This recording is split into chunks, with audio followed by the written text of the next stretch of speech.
Cando era pequena e andaba durmido, miña bisavó contábame unha lenda, a lenda da Virxe do Cristal. Di a lenda que un rapaz e unha rapaza tiñan amores e preparábanse para casaren.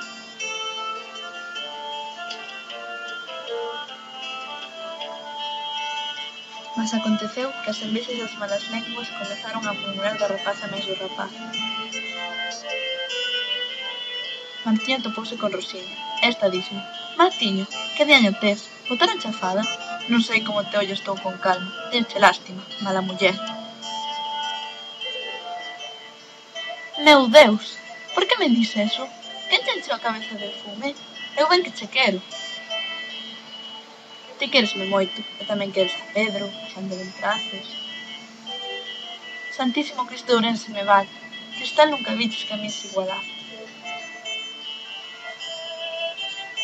Martiño quedou cavilando se cedera na súa crudeza con Rosa, berrou: Non, pois, se Rosa ten do Cristal a pureza, xuro que lle rincarei a lingua a Xan de Bentraces. Un día, estando a cavar, veulle enriba unha gran tormenta. Agochouse baixo unha árbore, pero un lóstrego alcanzouno. Deus me valla, exclamou, mais como vira brillar unha cousa extraña ali mesmo, no chan, diante del, colleuno.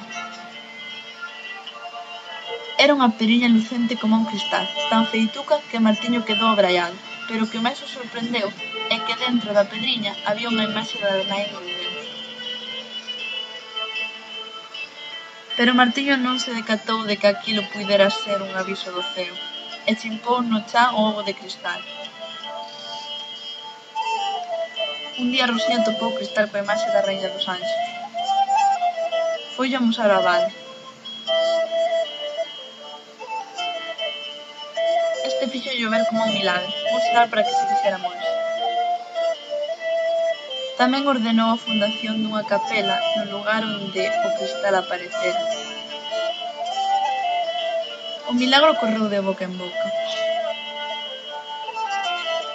Martiño tentara convencer a Rosa de que perdoara a súa routada, efecto dos chismes e faladorías de Xan de Bentraces.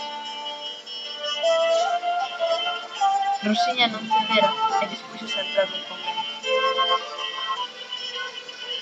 Un serán, Martiño atopouse con Xan de Bentraces. Pola mañá do día seguinte, no monte de Soutoverde, había unha lingua, a lingua de Xan de Bentraces.